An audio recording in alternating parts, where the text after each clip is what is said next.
Eu queria, em primeiro lugar, dar as boas-vindas aos nossos visitantes. Quantos estão nos visitando hoje pela primeira vez? Tem um toque assim. Olha, seja bem-vinda. Mais alguém nos visitando hoje pela primeira vez? Não? Então você que está nos visitando hoje, seja bem-vinda. Deus abençoe você. Ou você ficou com vergonha de levantar a mão, Deus abençoe você nessa noite. É muito bom tê-los aqui com a gente. E como eu falo todas as vezes que eu estou dirigindo o culto e que eu faço essa chamada para os visitantes, que essa se torne a sua casa, que você deixe de ser um visitante e essa se torne a sua casa. Amém? Queria dar boas-vindas também a você que está nos assistindo pela internet. Deus abençoe vocês, você que vai assistir hoje ao vivo e você que vai assistir depois na gravação.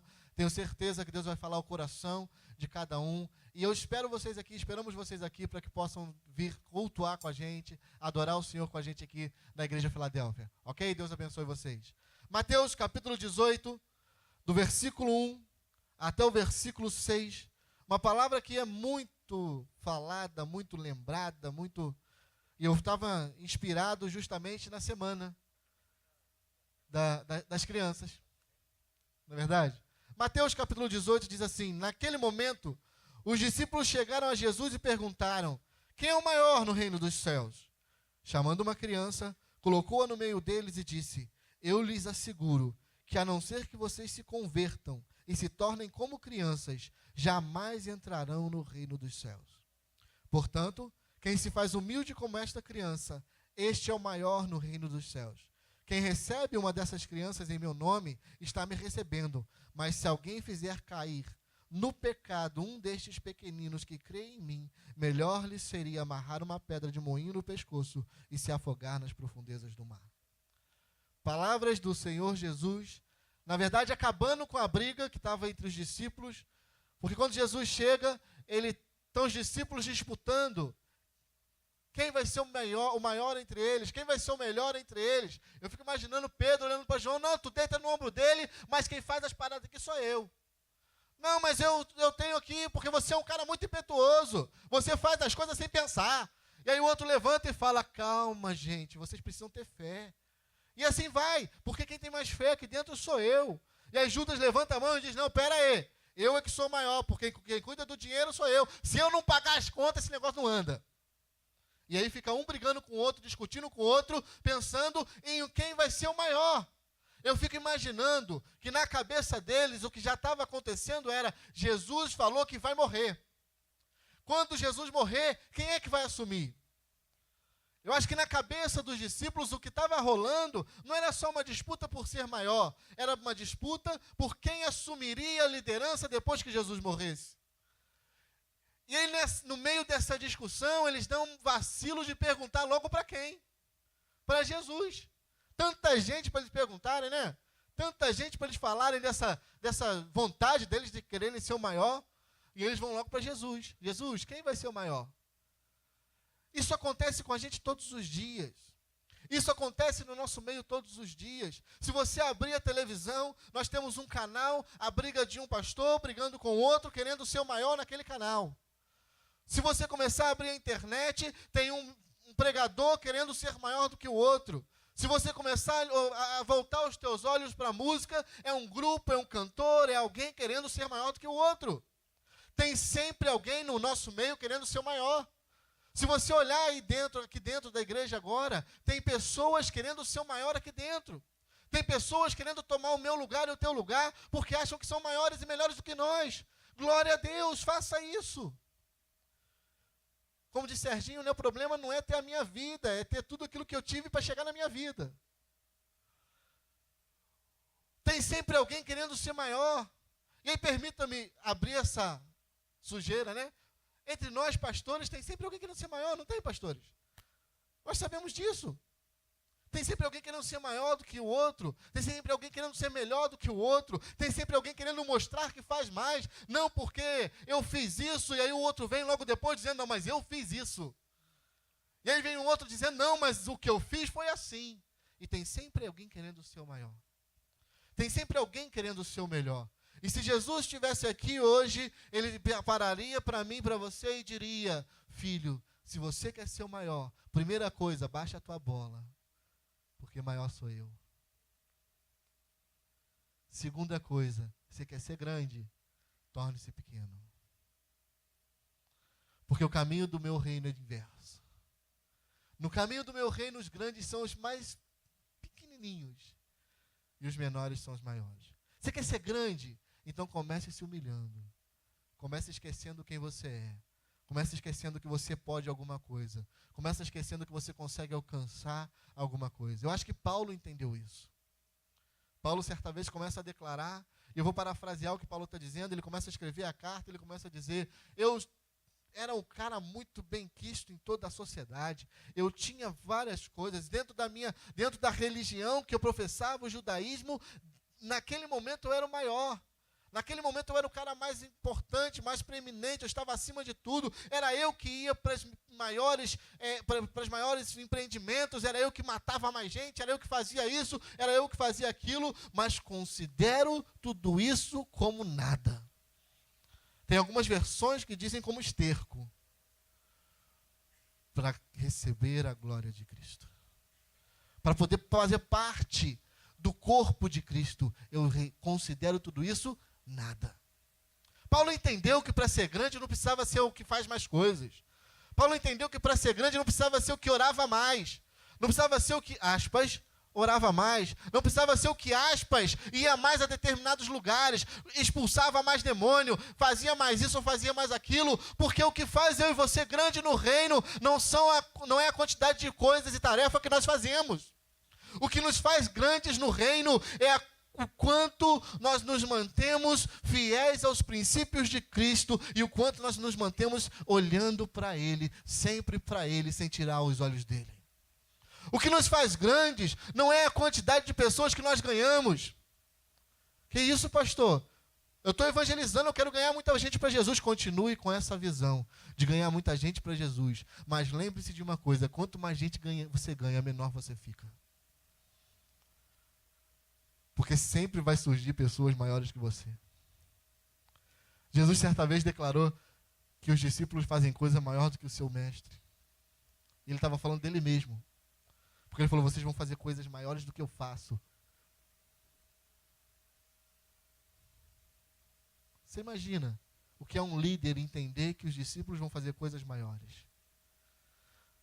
Agora você imagina o que é Jesus, que é Deus, manifesto como ser humano, entender que mesmo depois da partida dele, pessoas vão fazer coisas maiores do que ele. Porque todo líder, para ser grande, tem que entender que para ser grande tem que ser pequeno. Não existe tamanho maior ou menor no reino de Deus, existem filhos da mesma estatura. Paulo chama de varões perfeitos, que vão chegar à estatura perfeita daquilo que Deus quer, não daquilo que nós queremos. Então eu queria te convidar essa noite a voltar à essência, a esquecer que você pode ser maior do que quem está do seu lado. Se você prega, eu queria te dar uma triste notícia, você nunca vai ser maior do que ninguém pregando, porque hoje você pode pregar e levar uma multidão, e amanhã você prega e não leva ninguém para Jesus. E amanhã alguém que você ganhou pode estar pregando no teu lugar e ganhando uma multidão, e você não ganhando ninguém para Jesus. Hoje você ora por pessoas, essas pessoas podem ser curadas, e amanhã pode ser que você ore e ela venha a falecer. E não adiantou nada. Porque nós esquecemos que a essência nunca está em nós. Sabe qual é o problema de quem quer ser grande? É que esquece que a glória não é dele.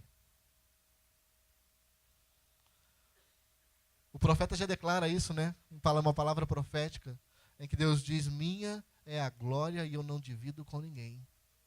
Todas as vezes que nós pensamos em ser grandes, ou que nós queremos ser grandes, Deus dá um jeitinho, que não é o jeitinho brasileiro, mas Deus dá tem a sua maneira peculiar de trabalhar e nos reduzir àquilo que nós somos de verdade. Todas as vezes que nós pensamos que nós somos maiores do que os outros, Jesus começa a nos colocar no nosso lugar e dizer, baixa a tua bola, porque alguém aqui que faz alguma coisa, que tem poder para fazer tudo e que tem autoridade, sou eu. Você é só instrumento. Você é só instrumento. Quando nós começamos a entender que a nossa vida é para servir a Jesus, é para ganhar almas para Jesus, é para adorar ao Rei Jesus, e que tudo que possa acontecer dali para frente é para a glória dEle, é aí que Ele começa a nos usar, é aí que Ele começa a usar nossas vidas, é aí que Ele começa a transformar através de nós. O problema é que nós estamos muito voltados para nós mesmos, para a nossa vontade, para o nosso desejo, para o nosso querer, para o nosso reino, para a nossa glória. Agora Deus quer que seja a glória dele. Pastor, mas e se eu pregar e as pessoas se converterem? Glória a ele. Eu carrego comigo todos os dias um texto.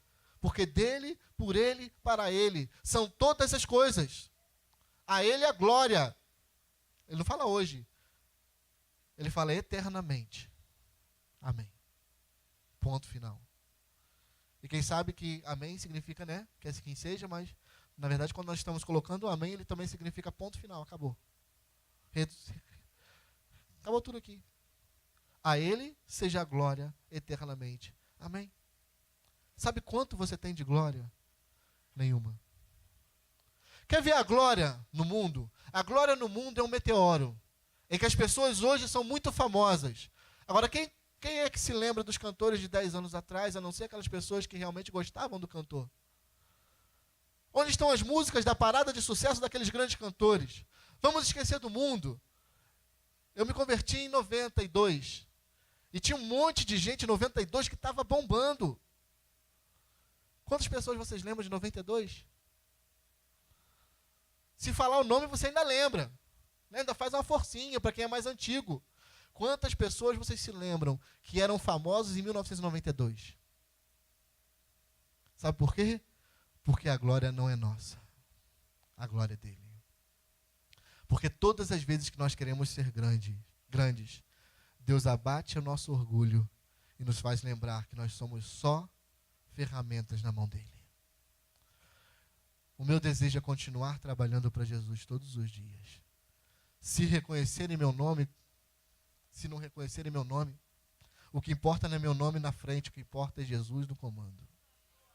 O que não importa é se vão falar que o pastor Juanito prega muito ou pouco, o que importa é que vão falar que Jesus está transformando vidas. O que importa é que vão dizer que a glória não é minha, a glória é dele. Sabe o que vai fazer o meu ministério, o teu ministério fazer sentido? Nós continuarmos trabalhando com o mesmo ideal. A glória é de Deus, a glória é para Deus e a glória é por Deus. É desse evangelho que Jesus está dizendo. Então ele está falando, olha, você quer ser o maior? A primeira coisa que você precisa entender, aqui dentro não tem nenhum que seja grande. Aí ele puxa uma criança, que dentro da religião judia, ainda é como se fosse só alguém que está sem informação. Ainda não tem autoridade para nada. Ainda não tem autoridade, possivelmente pela palavra que o autor aqui, o Mateus, usa no Evangelho, possivelmente uma criança que nem o Bar Mitzvah, nem o Bar Baracá fez ainda. Possivelmente um menino que não fez nem o Bar Mitzvah ainda. Que nem ainda era colocado para ler as Escrituras na sinagoga. Possivelmente alguém que ainda era uma criança, que só era considerada criança. Era só criança. Sabe a tua criança que você tem em casa? Essa criança. Ele puxa, coloca no meio e fala assim, está vendo essa criança aqui que vocês hoje não consideram nada? Quer ser grande? Seja como ela. Imagina, né, nós pastores aqui, teólogos, se a gente estivesse lá. O que Jesus fez foi mexer com a cabeça daqueles caras e dizer, olha só, a tua teologia acaba na minha cristandade. A tua teologia acaba quando eu entro no negócio e eu começo a fazer com que as coisas venham a acontecer. E aí a gente começa a entender que nós precisamos estudar, precisamos. Todos os dias precisamos estudar, até porque para trazer algo para a igreja, ou para você conseguir ter uma vida de debate com outras pessoas de outras religiões, você precisa conhecer. Agora nós não podemos perder a essência.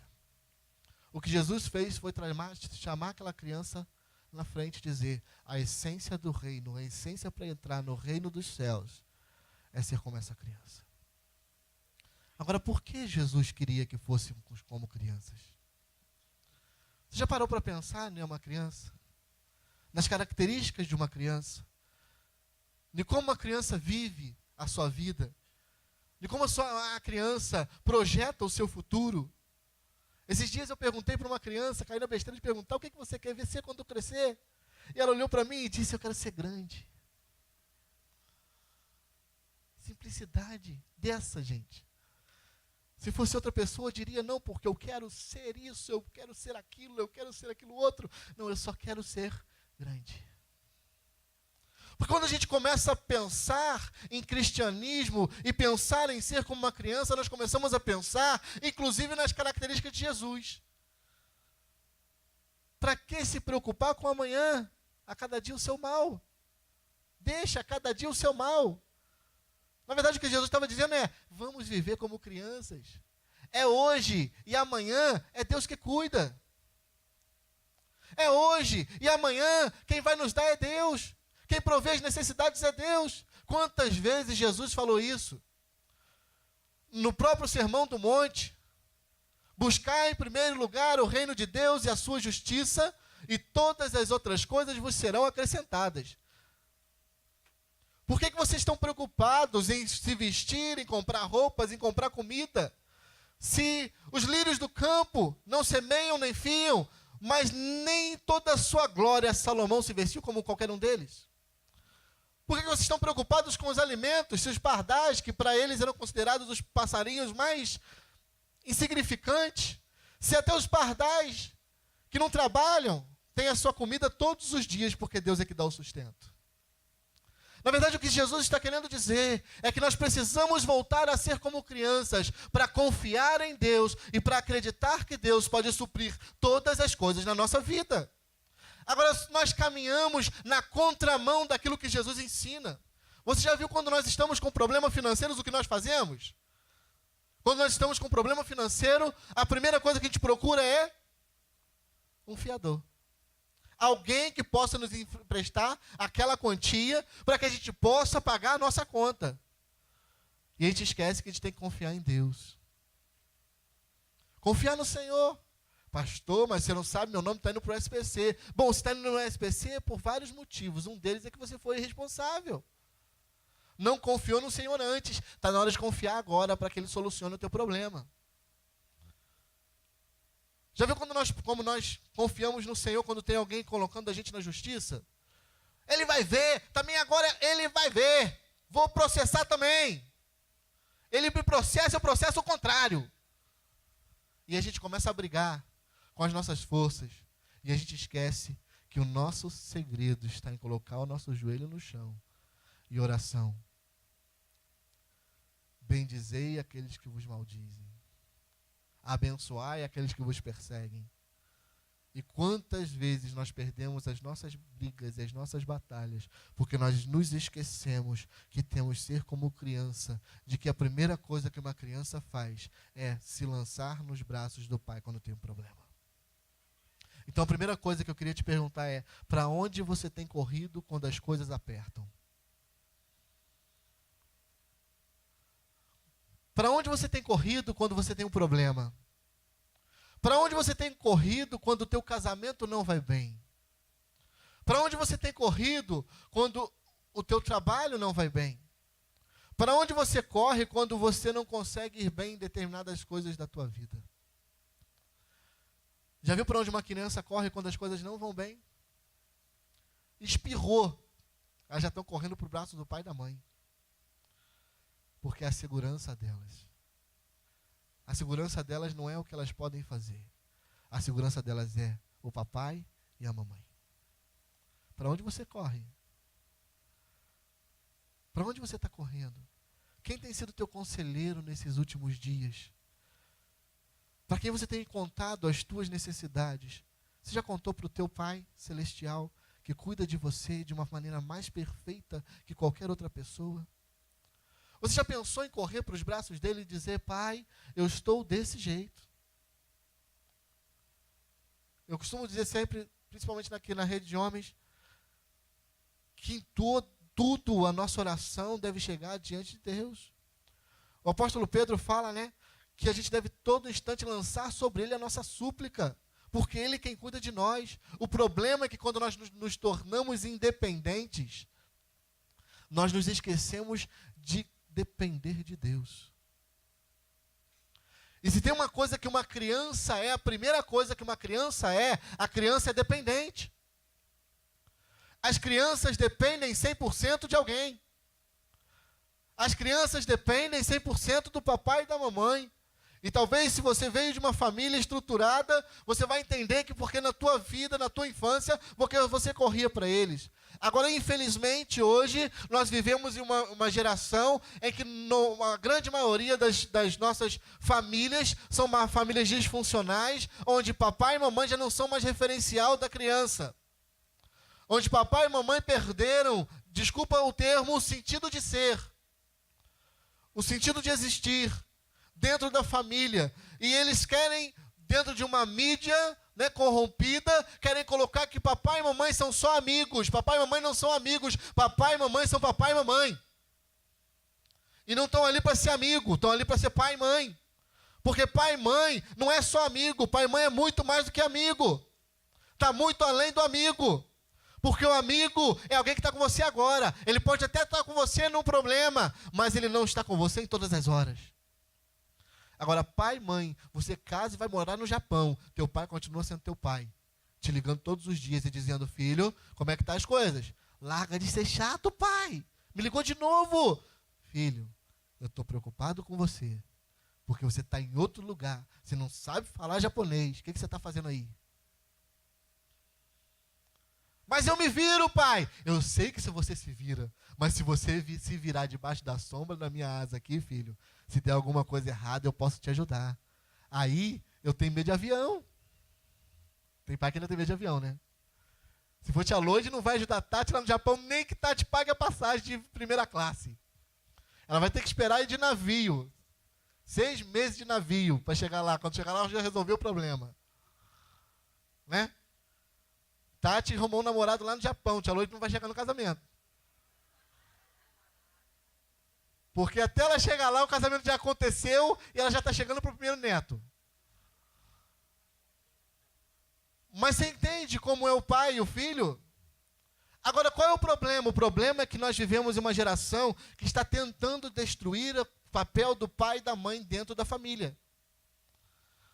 Pastor, a pregação não é sobre isso? Não, não é sobre isso, mas eu não posso falar sobre criança sem deixar de falar de pai e mãe. Porque a nossa referência dentro de casa tem que ser papai e mamãe. Sempre. E eu e você, se você até aqui tem sido filho, amigo do teu filho, então chegou a hora de você ser pai ou mãe do teu filho. Sabe por quê? Porque na hora do gabinete, o que a gente mais escuta é, eu queria que a minha mãe fosse mãe. Eu estava fazendo um curso na minha área profissional, lá em São Paulo.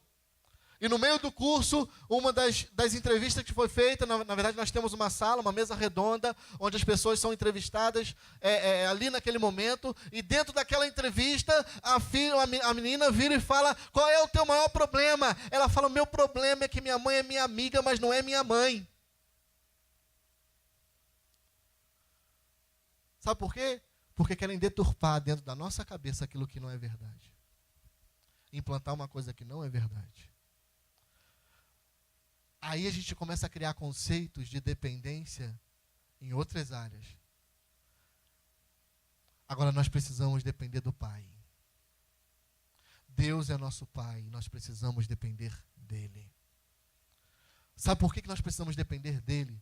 Porque eu fico vendo o papai que é papai, mamãe que é mamãe, e na hora que as coisas dão erradas, para onde o filho corre? Para o pai. Para o pai. A minha esposa até brinca. A minha filha, ela é grudada na minha esposa. Tudo dela, né, a paixão da minha filha é minha esposa. Mas a minha esposa ainda brinca assim, toda vez que alguma coisa dá ruim, ela corre para Ronito. Deu algum problema? Papai! Sabe por quê? Porque ela já sabe que a referência de proteção vem do pai. O que você precisa entender é que a tua referência de proteção é o Senhor. A tua referência de proteção não é aquela pessoa que você confia muito. A tua referência de proteção não é alguém que está muito do teu lado. A tua referência de proteção é Deus. É depender de Deus, 100% dependente de Deus. Vou até botar na hashtag 100% dependente de Deus. Não vale copiar, não vale ciência, vale compartilhar, não vale copiar. 100% dependente dEle. Porque quando nós dependemos dEle, quem cuida da nossa vida é Ele. Quem nos faz crescer é Ele. Quem nos faz caminhar em vitória é Ele. Quem nos faz viver uma vida de bênçãos é Ele. Quem nos faz crescer em todas as áreas é Ele. Só que a gente começa a distorcer o nosso pensamento seguindo conselhos do mundo, e quando a gente vai ver, o nosso caminho está todo tortuoso, e a gente já saiu até da rota que Deus tinha determinado para a nossa vida, porque nós saímos da dependência de Deus. Você e eu precisamos ser 100% dependentes de Deus, porque é Ele quem cuida de nós. O próprio apóstolo Pedro diz, né, humilhai-vos, portanto, debaixo das potentes mãos de Deus, para que Ele a seu tempo vos exalte. É Ele quem cuida de você. É Ele quem cuida da tua casa. É Ele quem cuida da tua família. É Ele quem cuida do teu trabalho. É Ele quem cuida da tua vida financeira. É Ele quem cuida do teu ministério. É Ele quem cuida do teu casamento. É Ele quem cuida de tudo. É Ele que cuida da tua saúde. Só que nós confiamos em todo mundo, menos em Deus. Segunda característica de uma criança, ela não perde a pureza, que aponta para a santidade. E o autor de Hebreus diz que sem santidade, ninguém verá o Senhor. Sabe por que Jesus chamou aquela criança na frente, colocou aquela criança na frente e falou assim, olha só, tem que ser como essa criança? Porque sem santidade, ninguém vê o Senhor. Mas pastor, quantas coisas erradas uma criança faz? Faz, é verdade, uma criança faz muita coisa errada. Eu que eu diga. Já falei para vocês aqui, nesses dias eu cheguei em casa e eu pensei que Picasso tinha passado lá em casa. Todas as paredes da casa pintadas, de hidrocor. As bonecas dela pintadas, de hidrocor. As roupas delas pintadas, de hidrocor. A primeira coisa que veio na minha cabeça foi, estou falido. Tudo pintado de hidrocor. Mas aí, quem é que fez isso, Agnes? Fui eu. Aí me quebra. Vou fazer o quê? Ela já falou, já confessou o pecado? Né? Confessai os vossos pecados uns aos outros para que sareis. Ela foi logo confessando o pecado dela. Não, fui eu que pintei, papai. Tá bonito, né? Eu falei, tá muito bonito, filha. Tá lindo. Mas não faz mais isso, não. Não é aqui que pinta. Pinta lá no papel. Mas ela confessou o pecado. Quando a gente fala de pureza, a gente não fala de errar ou não errar. Ser santo, a gente não fala de pecar ou não pecar. Ser santo, a gente fala que estamos em uma vida de constante transformação em busca de ser mais santo hoje do que fomos santos ontem. Estamos falando de uma vida em que nós vamos todos os dias buscar nos santificar para que a nossa vida venha chegar ao padrão que Deus quer. Agora, significa que vamos ser perfeitos? Eu perdi, não é o desejo, porque o desejo eu continuo tendo, mas eu perdi aquela coisa de querer ser perfeito. Porque eu já vi que eu não consigo. E aí eu vou ler o Paulo fala, eu queria ser perfeito também, mas eu também não consigo. Nós não podemos ser perfeitos, mas podemos caminhar todos os dias no caminho da perfeição. Porque quando nós caminhamos no caminho da perfeição, nós começamos a entender que nós precisamos mudar todos os dias. E aí nós mantemos em nós a pureza. Nós buscamos manter em nós a pureza todos os dias. E no nosso caso, manter a pureza é, quando nós erramos, nós voltamos atrás. Não dá para falar sobre isso sem lembrar do apóstolo João. Filhinhos, não pequeis. O que ele está querendo dizer? Sejam puros, sejam santos todos os dias da vida de vocês. Mas ele dá uma escorregada, né? Tem uma vírgula. E ele fala, mas se você pecar, você lembra que você tem um advogado junto ao Pai. Na verdade, ele está dizendo, né? Bravo. Não peca! Aí ele lembra que ele acabou de pecar, ele bota uma vírgula ali, mas se você pecar, lembra que para manter a pureza, o sangue do Cordeiro foi derramado. Lembra que para manter a santidade, o sangue do Cordeiro foi derramado. E ele está lá junto ao Pai, como o maior advogado, defendendo você.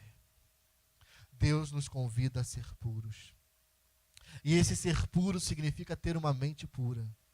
Esses dias, eu não lembro se foi no domingo pela manhã ou no domingo à noite, eu estava pregando aqui sobre a pureza nos pensamentos. E ser puro não é ser puro em não fazer apenas alguma coisa. Ser puro é começar com a pureza aqui dentro e ela externar aqui para essa casca. Porque a essência não está aqui, nesse corpo magrinho que vocês estão vendo. Eu estou profetizando, pastor.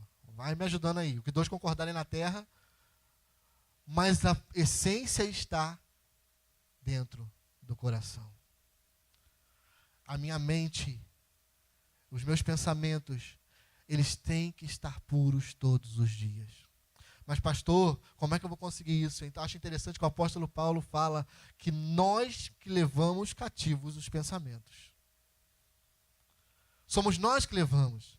E aí ele fala em Filipenses que ele diz assim, tudo que é puro, tudo que é amável, tudo que é de boa fama, se existe algum valor, se existe alguma virtude, nisso você pensar. Em outras versões vai dizer, seja isso que povoe os vossos pensamentos. O que é povoar? Povoar é encher, é governar. Então, o que é que nós precisamos manter? Começamos mantendo a pureza dos nossos pensamentos. Como estão os teus pensamentos nesses últimos dias? Como está o teu pensamento? Eu vou começar aqui a funilar esse pensamento. Como é que está o teu pensamento em relação ao teu esposo, à tua esposa? Como está o teu pensamento em relação ao teu patrão ou ao teu empregado? Como está o teu pensamento em relação às pessoas com quem você convive, o teu círculo de amizade? Como está o teu pensamento em relação à tua própria vida? Sabe por que a gente tem um monte de gente depressiva dentro da igreja? Porque está permitindo que o pensamento do inferno povoe a sua mente.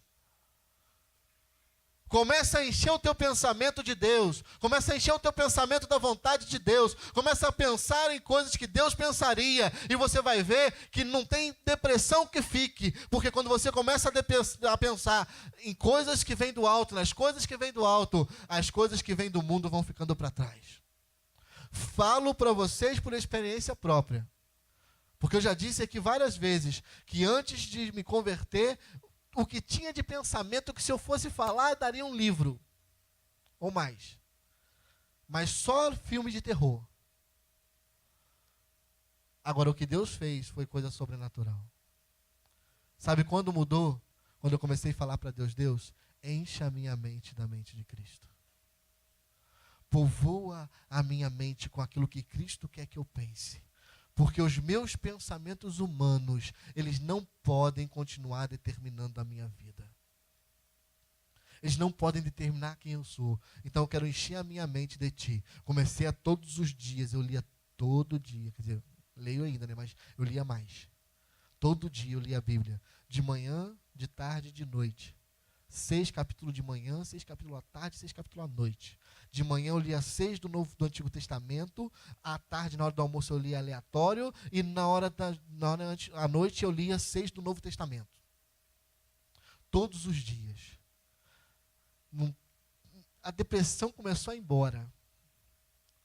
Síndrome do pânico começou a sumir. E sabe o que começou a acontecer?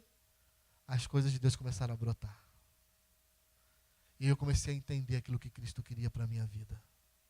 E aí aquilo que eu vivia de miséria espiritual. Porque eu tinha uma vida boa. Né? Cadê minha mãe? Tá lá. A gente não tinha uma vida ruim, não. A gente tinha uma vida boa, graças a Deus. Mas dentro tinha uma miséria.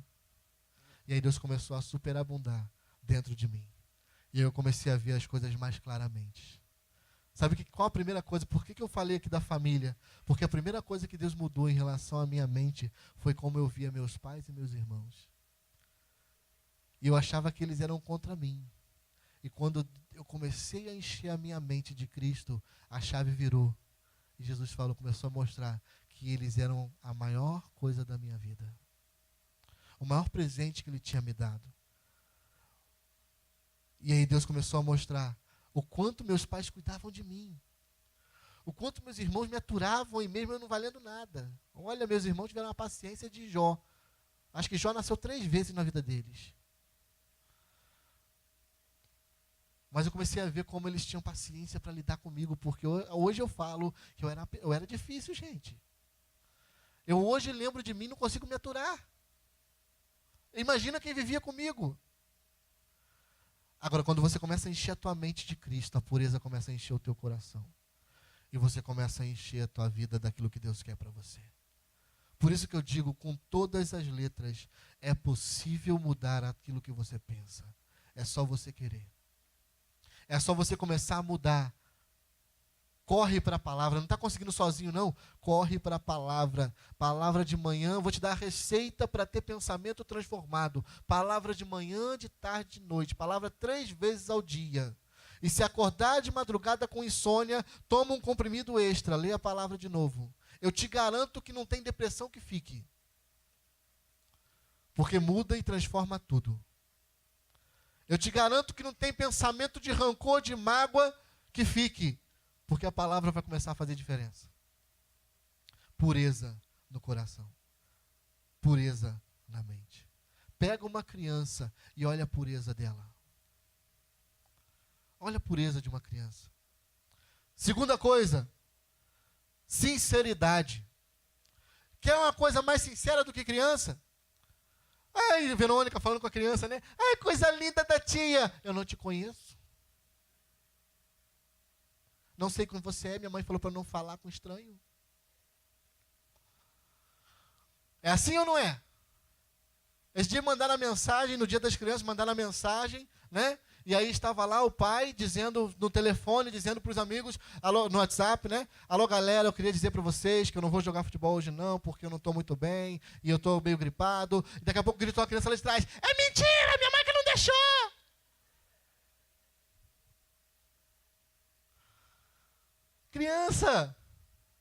Criança é sincera, criança é verdadeira, o cara que ele dá uma de bravo, né, de macho, sou eu que mando dentro de casa. E o outro grita de lá e ele, cala a boca, menino.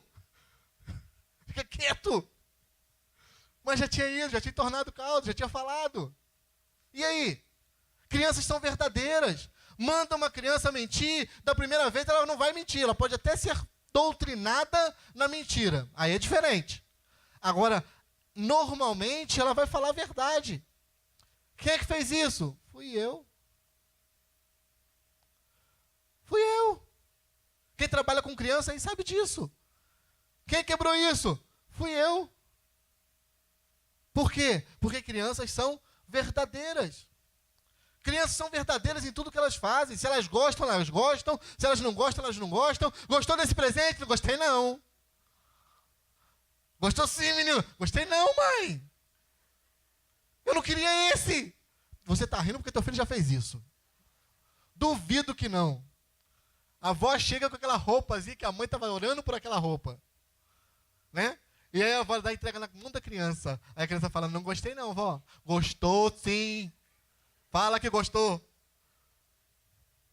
Aí ela é sincera, ela vai falar o que a mãe mandou, porque ela é uma criança obediente. A minha mãe mandou dizer que eu gostei. Porque ela é verdadeira. Agora nós somos verdadeiros demais. Não é verdade? Nós somos muito verdadeiros como cristão. Wesley, você está magrinho? Olha, você está bem, fitness. Está fazendo academia onde? Corpo estranho, né? Pronto. Aí te vê a pessoa com uma casca de feijão no dente. Olha, você está maravilha hoje, você está lindo. E nem para dizer, olha, só tem um negócio no seu dente. Nós somos verdadeiros demais. A gente é tão verdadeiro que a gente manda a criança mentir. Diz que eu não estou. Não é verdade? Diz que eu não estou. Atende meu telefone e diz que eu saí. O telefone é para sair com você, é celular. Não é um telefone agarrado na tomada. Se ainda for, né? O telefone de linha, ainda vai. Diz que eu saí. Não dá para dizer que eu saí, não. Teve uma vez que quase eu perdi o emprego. Tava lá e a moça falou para mim, a patroa mandou dizer que ela não está. Eu falei, filha, você me desculpa, mas não vou falar isso não. Por que não? Eu falei, por que eu vou mentir se ela está aí? Mas ela mandou dizer. Eu disse para ela que eu não vou falar. Mas ela vai te mandar embora, não tem problema, eu vou embora. Mas eu não vou dizer. O telefone tocou. Eu atendi. Fulana está aí? Tá. Posso falar com ela? Disquei para o ramal, nem perguntei. Tocou lá na sala dela. Eu vou falar nada? É claro, pastor, você nunca mente? Cara, às vezes a gente erra. Até sem querer. às vezes, não justificando, mas às vezes sem perceber. Mas crianças são verdadeiras. Se você quer saber a verdade, você vai buscar uma criança. Quer saber hoje por que os pais não vieram na igreja? Não pergunte ao pai, pergunte ao filho. Por que você não foi na igreja? Não, pai, ô tio, meu pai não foi na igreja porque ficou vendo o jogo do Flamengo. Ah, foi por isso? Foi. Aí você vai perguntar ao pai logo depois. Por que você não foi na igreja? Ah, não fui na igreja porque meu filho estava com a doença. E a criança não estava nada, a criança estava bem. Ela entregou você ainda. Porque são verdadeiras. Crianças são verdadeiras. Quer viver o evangelho como criança? Comece a ser verdadeiro naquilo que você faz. Viva a verdade. Porque o que faz diferença no evangelho é a verdade. Eu sou o caminho, a verdade e a vida. Ninguém vem ao Pai sem passar por este caminho. Para você chegar no Pai, você tem que passar pelo caminho que está escrito verdade e vida. Se não passar pelo caminho escrito verdade e vida, não passa para chegar no Pai. Pior de tudo é descobrir quem é o pai da mentira. E se eu minto, eu sou filho do pai da mentira. Precisamos caminhar na verdade. Precisamos caminhar buscando a verdade. Aliás, o que o mundo precisa não é de uma igreja que canta lindos louvores. O que o mundo precisa é de uma igreja que caminha na verdade. O que vai fazer a diferença nessa geração, nessa nação, não é a quantidade de pregações que nós fazemos. O que vai fazer a diferença não é a quantidade de pastores que nós temos. O que vai fazer a diferença não é a quantidade de crentes que nós temos na nação brasileira. Hoje, eu estava lendo, tem 1/3 da nação brasileira é crente, não está fazendo diferença nenhuma. O que vai fazer diferença na nação brasileira é quando 1/3 dos crentes forem, 1/3 desses 1/3 forem verdadeiros. Porque num dia que nós, como cristãos, começarmos a ser verdadeiros naquilo que nós fazemos, no nosso propósito de vida, não tem Jean Williams, não tem nenhum outro pregador dessa prostituição disfarçada que vai conseguir ganhar alguma coisa. Sabe por que nós estamos nesse debate? Porque nós deixamos a pureza da criança, a verdade da criança, a dependência da criança. Porque se nós estivéssemos dependendo, perdoe-me a sinceridade, mas 1/3 de uma nação faz um estrago enorme. 1/3 de uma nação faz um estrago enorme. O problema é que nós não estamos sendo a nação que Deus quer que nós sejamos. O problema é que antes de ser nação brasileira, antes de ser povo brasileiro, nós somos cidadãos dos céus. E nós estamos vivendo mais agarrados às coisas do Brasil do que às coisas do reino de Deus. No dia que nós entendermos que nós precisamos começar a caminhar debaixo do princípio de Deus, debaixo da vontade de Deus, debaixo daquilo que Deus quer, caminhando com a pureza e com a verdade, com a dependência que Deus quer, nesse momento o Brasil começa a mudar. Agora, enquanto a gente ficar vivendo, eu sou crente aqui na igreja, e lá fora eu sou o maior mentiroso da paróquia, aspas. Não adianta querer mudar, porque não muda nada. Por isso que eu gosto de pensar que a mudança não começa na multidão. Por mais que eu pregue para a multidão, por mais que eu fale para a multidão, por mais que eu diga para vocês, a mudança não começa na multidão. A mudança começa no individual. A mudança começa quando eu entendo a minha responsabilidade como cristão e eu começo a querer fazer a diferença.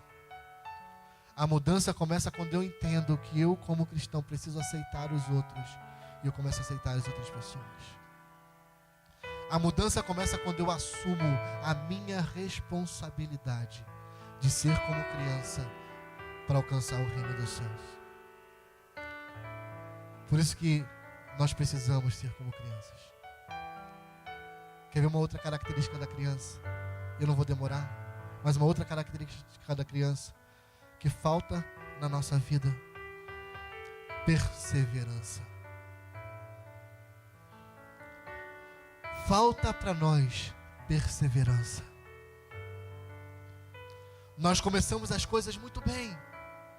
Nós começamos fazendo as coisas muito bem, projetando as coisas muito bem. Nós começamos sonhando com tudo muito bem. Não, porque o meu sonho, e eu vou pegar os sonhos ministeriais. O meu sonho é ser um pastor, o meu sonho é ser um profeta, o meu sonho é ser um presbítero, o meu sonho é ser um diácono, o meu sonho é ser um músico, o meu sonho é ser um cantor, o meu sonho é um dia ir pregar o evangelho numa nação que eu não conheço, que Deus vai colocar no meu coração e fazer minha vida pregando o evangelho em outro lugar. E a gente começa com esse sonho. E aí as coisas não começam a acontecer no tempo que nós queremos. Nós começamos a deixar de lado aquilo que Deus estabeleceu para a nossa vida.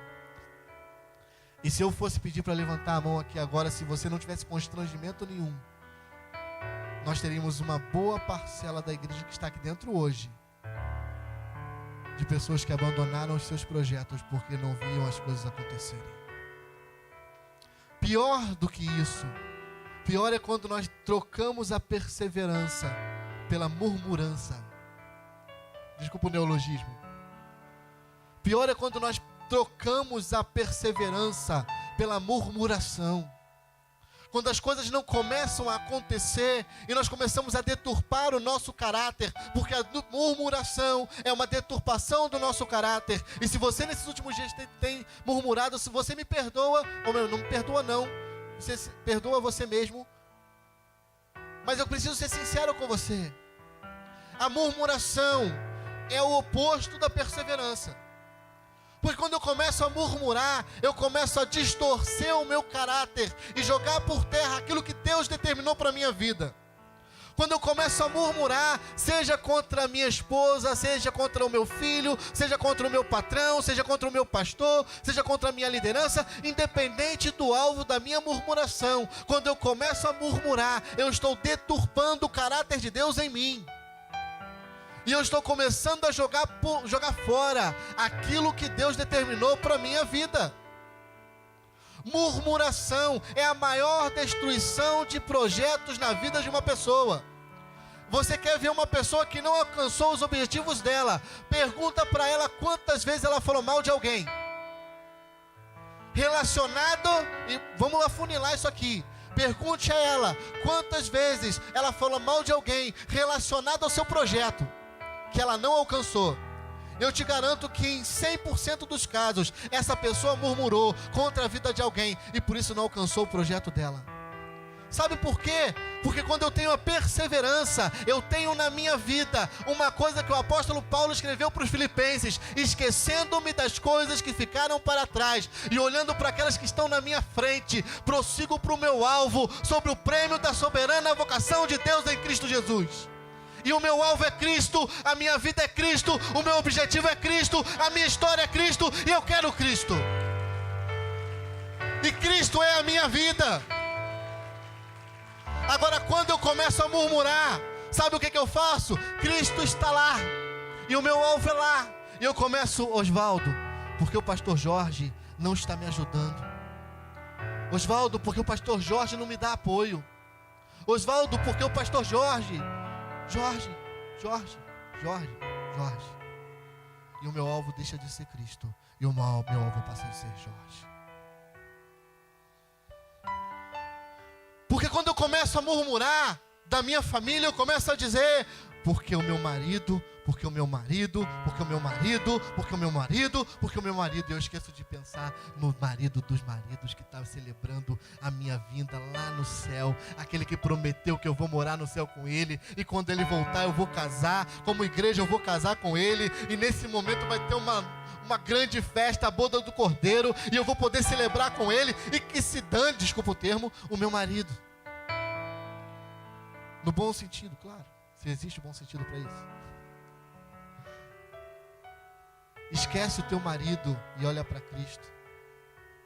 Porque quando você esquece que o teu marido é o teu problema, você começa a lembrar que o teu Jesus, o teu Deus é a solução. O problema é que nós focamos muito tempo na murmuração e no problema e esquecemos que a solução é Cristo. E quando nós começamos a colocar Cristo como solução para a nossa vida, nós começamos a entender que é Ele que opera tudo em nós. E aí nós começamos a fazer aquilo que Cristo manda. E aí Deus começa a mover no coração do esposo. Deus começa a mover no coração da esposa. Deus começa a mover no coração do filho. Deus começa a mover no coração da filha. Deus começa a transformar os corações. E quando a gente vai ver, aquilo que era um problema virou uma solução e está caminhando comigo. Mas não, eu prefiro começar a falar mal, a murmurar, a reclamar. Para de murmurar e persevera no projeto de Deus para a tua vida. Para de murmurar e persevera no projeto de Deus para a sua vida. Esses dias eu estava conversando com um diácono aqui da igreja. Vou falar porque ele conta esse testemunho para todo mundo. Geraldo está aí? Geraldo está aí não? Geraldo estava falando que quando ele casou com a esposa dele era crente, mas ele não era. E a esposa dele nunca tratou ele mal. E ele chegava na casa todos os dias, doidão. Calibrado. Na nossa época falava calibrado, né? Hoje em dia eu não sei como é que fala mais não. Eu já não sei mais porque eu já não faço mais parte. Mas na minha época falava que chegava calibrado. Chegava doidão em casa. Teve um dia que ele chegou em casa querendo divorciar. Ele falou, olha só, eu quero divorciar porque eu não quero mais, eu vou sair daqui. E o esposo, ela não falou nada, ela ficou quieta. O sogro dele que falou, rapaz, dorme, pensa para tu fazer uma besteira. E hoje ele é diácono da igreja. Sabe por quê? Porque perseverança implica em abrir mão das suas vontades e deixar que seja feita a vontade de Cristo. Se ela murmurasse, ele estava hoje até... Na verdade, vou usar as palavras que ele usou. Se ela não tivesse sido sábia da maneira que ela foi, ele hoje estaria morto como os outros amigos dele já morreram. Palavras que ele usou. Porque ela foi sábia, ela perseverou. Aliás, perseverança é o segredo, né? Ser fiel até a morte e dar-te-ei a coroa da vida. O segredo está na perseverança, está na fidelidade. Uma criança é perseverante. Já viu que a criança é perseverante? Pai, eu quero isso. Não, não vou te dar não. Pai, eu quero isso. Não vou te dar. Pai, eu quero. Não vou te dar. Pai, eu quero. Não vou te dar. Passa 2 meses depois, ela, pai, eu quero aquele negócio. Aí você fala assim, Jesus. Para você parar de mexer a paciência, toma. Acho que essas crianças lêem muito a Bíblia, gente. Criança lê muito a Bíblia. Elas lêem muito aquela parábola do juiz Inico, já viu? Pede, pede, pede, pede. Eu vou te dar só para você parar de mexer a paciência. Já viu que o pai faz isso?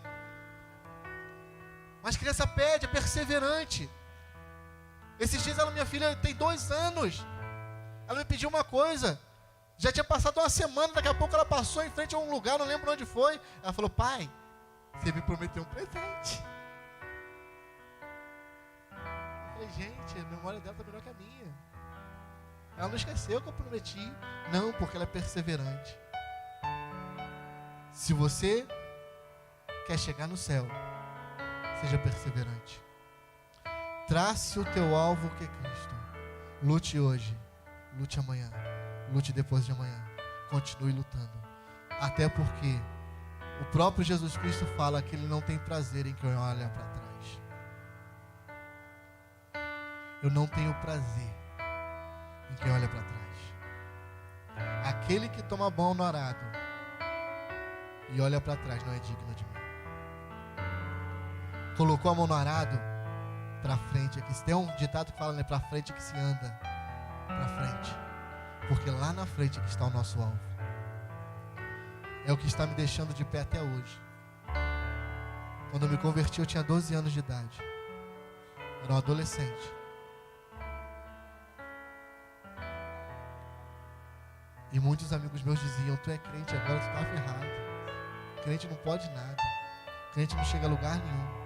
Crente isso, crente aquilo outro. E eu sou crente até hoje. E graças a Deus eu tenho tudo que Deus me deu até hoje. E 90% deles não chegou a lugar nenhum. E os que chegaram estão perdendo. Porque Cristo me deu. Ele é tão bom que Ele me ajuda a cuidar. Perseverança. E eu queria terminar agora com essa última coisa. Que toda criança tem no íntimo dela querer ser igual ao pai. Já viu que toda criança quer ser igual ao pai? Até as meninas, elas têm uma fase da vida que elas querem ser igual ao pai. E não é no sentido de ser igual, de vestir só a mesma roupa, não. Eu digo que elas querem ser igual ao pai no caráter, elas querem ser igual ao pai na idoneidade, elas querem ser igual ao pai na maneira de tratar, porque elas têm o pai como referencial. Sabe o que falta na nossa vida? Querer ser igual ao pai. Falta na nossa vida esquecer as grandes figuras que o mundo tem nos apresentado. Falta na nossa vida, desculpa falar para mim e para você, mas falta na nossa vida esquecer os grandes ícones que a TV tem nos apresentado. Para os mais jovens, falta esquecer os grandes ícones, youtubers que a igreja, que a internet tem apresentado. Eles são bons naquilo que eles fazem, deixa eles serem bons naquilo que eles fazem. Mas chegou a hora de nós continuarmos olhando para Cristo e querermos ser igual a Cristo. Sabe a diferença daqueles cristãos para mim e para você? É que eles queriam ser igual a Jesus. O sonho deles era ser igual a Jesus. Eles passavam a vida inteira deles querendo ser igual ao Pai. Eu quero ser igual ao meu Pai. Eu quero imitar o meu Pai. Eu quero fazer as coisas que meu Pai fez. Eu quero andar como meu Pai andou. Eu quero andar como Jesus andou. Eu quero ser igual a Ele. Chegou o tempo da gente começar a querer ser igual a Jesus, a imagem de Jesus. Acho que tem um programa que fala isso, né? A cara do Pai. A gente fala muito isso quando é criança, assim, é bonita assim, né? Igual a minha filha. Aí a gente fala assim, a cara do Pai. Ela parece muito comigo, essa bolinha branca do olho é igualzinha a minha. O resto parece com a mãe. Mas a gente fala muito, né? A cara do Pai. Você foi chamado para ser a cara do teu Pai. Sabe o que é que isso significa?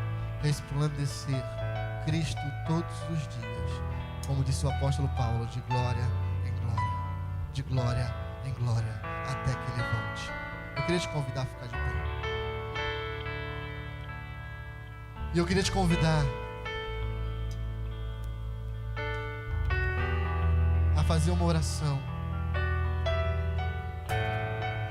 em que você seja como criança. Na verdade, eu queria te convidar a voltar à essência daquilo que Deus projetou para a tua vida. Talvez nessa caminhada você tenha deixado de lado alguns princípios. Talvez nessa caminhada você tenha deixado de lado alguns projetos. Talvez se você nessa caminhada tenha até entrado pelo caminho da murmuração. Talvez nessa caminhada você tenha desistido de algumas coisas. Mas eu quero dizer para vocês que esse é o momento que Deus deu a você. Essa oportunidade que Deus te deu de voltar a viver. Eu estou parado. De voltar a viver aquilo que Deus projetou para a tua vida. Então, enquanto eles tocam essa música, eu queria que você fizesse uma reflexão. Não de como está o pastor Ronito. Eu queria que você esquecesse, porque eu vou voltar lá ao início dessa palavra. Não sou eu, é Ele. Então eu só estou aqui, eu sou só a chave de fenda que aperta o parafuso. Então não quero que você avalie se a palavra foi boa, se a palavra foi ruim. Eu quero que você te convidar a avaliar a tua vida. Eu quero convidar você a avaliar você mesmo.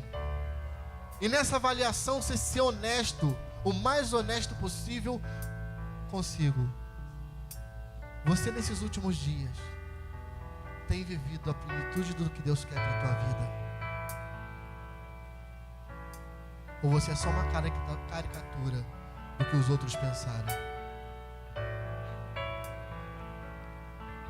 Como está a tua vida com Deus hoje? Como estão os teus projetos? Você tem sido o que Deus projetou para você?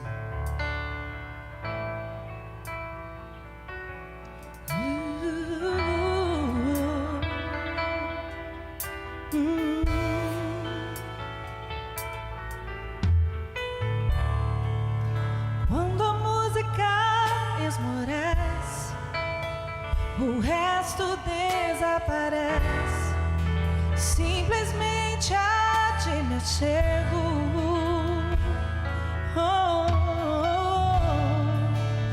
ansiando oferecer algo de valor para abençoar teu coração. Mais que uma canção eu te darei, pois apenas uma canção não é o que queres de mim. Mais profundo buscas, Senhor, do que os olhos podem ver. Queres meu coração.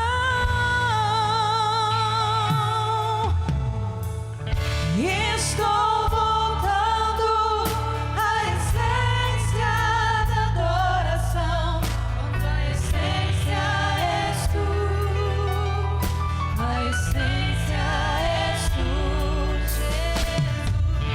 Oh, me perdoa pelo que eu fiz dela, a essência és tu, a essência és tu, Jesus.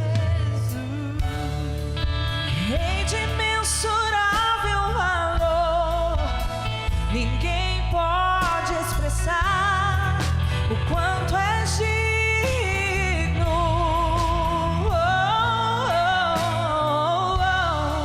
Embora eu seja pobre e fraco, tudo que tenho é teu, cada fôlego meu.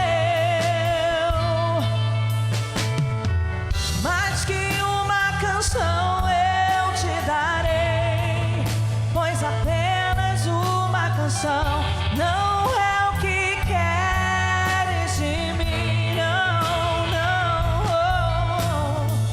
Mais profundo buscas, Senhor, do que os olhos podem ver. Queres meu coração. Estou voltando à essência da adoração. A essência és tu, Jesus. A essência és tu, Jesus. Oh, me perdoa pelo que eu fiz dela. A essência és tu, a essência és tu, Jesus. Estou voltando à essência da adoração.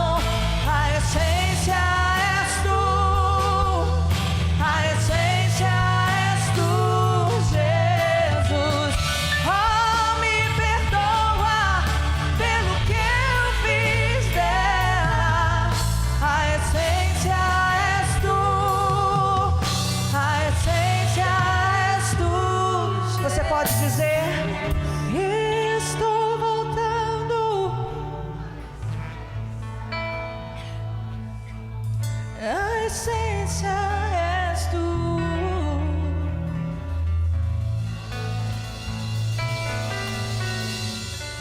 Oh, me perdoa pelo que eu fiz dela. A essência és tu, a essência és tu, Jesus. Eu queria te convidar a voltar à essência da época em que tudo que nós tínhamos na vida eram nossos amigos, nossos amiguinhos, lembra? Então eu queria te convidar a dar a mão a essa pessoa que está do teu lado, só para te fazer lembrar que teve uma época em que você confiava nas pessoas e que elas estavam do teu lado ali, elas podiam errar, elas podiam falhar, mas você continuava confiando nelas. E eu queria te convidar a fechar os teus olhos. Dá a mão para essa pessoa. Uma pastor, quem está do meu lado eu não gosto. Ótimo, maravilha, é agora que você vai dar a mão para essa pessoa. Porque chegou a hora de você lembrar que como criança, quando você não gosta, você dá a mão e volta a caminhar junto. Porque criança não tem essa coisa de não gosta. Criança caminha junto. Então dá a mão a essa pessoa aí do teu lado. Feche teus olhos. Eu queria cantar mais uma vez esse refrão, mas eu queria te convidar a lembrar da essência, de onde você caiu e onde Deus quer que você esteja. E canta nessa hora dizendo para Deus: Deus, eu quero voltar à essência da adoração. Eu quero voltar à essência da adoração. Estou voltando à essência da adoração. A essência és tu. A essência és tu, Jesus. Oh, me perdoa pelo que eu fiz dela.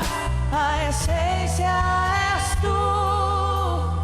A essência és tu, Jesus.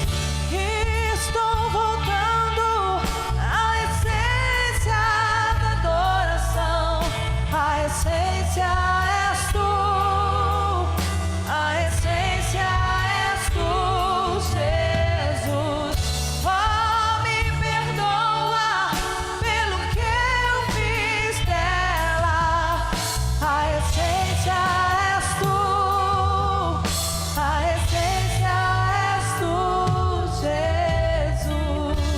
Ainda com teus olhos fechados, repete comigo assim: Senhor Jesus, nessa noite, a tua palavra falou ao meu coração. E eu reconheço que quantas vezes eu deixei de ser como criança. E o orgulho tomou conta do meu coração. Mas eu te peço perdão. E eu te peço, me ensina a viver os princípios do teu reino. Senhor, reacende a chama. Reacende a chama. Reacende a chama, Senhor. Porque eu quero ser a tua imagem semelhante.